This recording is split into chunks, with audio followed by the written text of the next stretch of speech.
Hello, ఎలా ఉన్నారు friends? నిన్నటి మ్యాచ్ పాయింటింగ్ అయితే మాట్లాడదాం. ఫస్ట్ ఈటీ అయితే బ్యాటింగ్ అయితే వచ్చింది. అది ఎంతవరకు కరెక్ట్ చూద్దాం. ఫస్ట్ అయితే ఓపెనింగ్ పార్ట్నర్షిప్ అయితే మంచి రన్స్ కొట్టారు మామ. 54 సెంచరీ మిస్ చేసుకున్నాడు. సుమగిల్లు బట్లర్ 50 కొట్టాడు. మంచి మంచి రన్స్ అయితే కొట్టారు. వికెట్స్ కూడా అంత తీసుకుపోయిన రాజస్థాన్ రాయల్స్ మంచి రన్స్ అయితే 209. వీళ్ళేం గెలుస్తారు?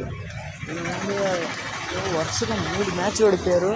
చేంజింగ్ చేస్తారు రాజస్థాన్ రాయల్స్. వీళ్ళేం గెలుస్తారు అనే వాళ్ళకి జైస్వాల్ నాకు గుర్తుపెట్టుకోండి మావా. తను నాట్అవుట్గా ఉన్నాడు కాబట్టి వైభవ్ అన్ని షాట్లు కొట్టగలిగాడు, 6 కొట్టగలిగాడు. తను లేకపోతే అంత ధైర్యం రాదు కదా. ఫస్ట్ వైభవ్ సూర్యవంశీ 14 కుర్రాడు, ఊర మాస్. జీటీ బౌలర్స్కి అయితే తగిలి బిడేశాడని చెప్పుకోవాలి. ఫస్ట్ వచ్చాడు మా వచ్చిన బౌలర్ వచ్చినట్టు కొట్టాడు. 35 బాల్లో సెంచరీ అంటే సెకండ్ ఫాస్టెస్ట్ సెంచరీ. అది ఇండియన్ ప్లేయర్కి ఫాస్టెస్ట్ సెంచరీ ఇండియన్ ప్లేయర్కి. ఆ తర్వాత జైస్వాల్ ఒక 70 కొట్టడం, మియం పరాగ్ 32 కొట్టడం. విసిర్ కృష్ణ మంచి బౌలింగ్ చేశాడు కానీ వికెట్ అయితే తీసుకున్నారు. విసిర్ కృష్ణ ఎక్కువ రన్స్ ఇచ్చేసాడు. అందరు బౌలింగ్లో తానే ఎక్కువ వేసిన. రషీద్ ఖాన్ మంచి బౌలింగ్ అయితే వేసాడు. ఆఫ్ఘనిస్తాన్ బౌలర్ని కొట్టాడు మామ.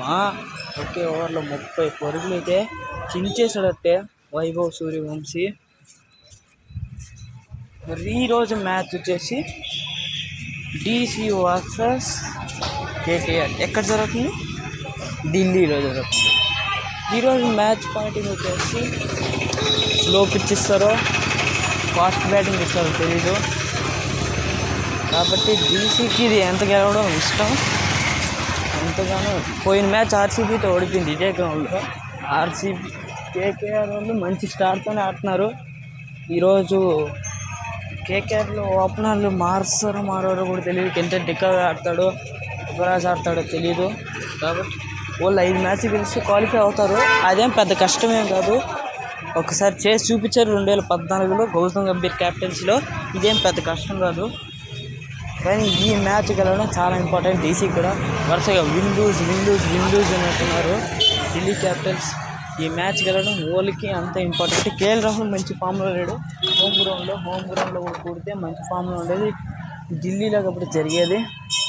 మీరు ఎవరు గెలుస్తారనుకున్నారు కామెంట్ చేయండి మావా. వీడియో కానీ నచ్చినట్లయితే లైక్ చేసి సబ్స్క్రైబ్ చేసుకోండి మావా.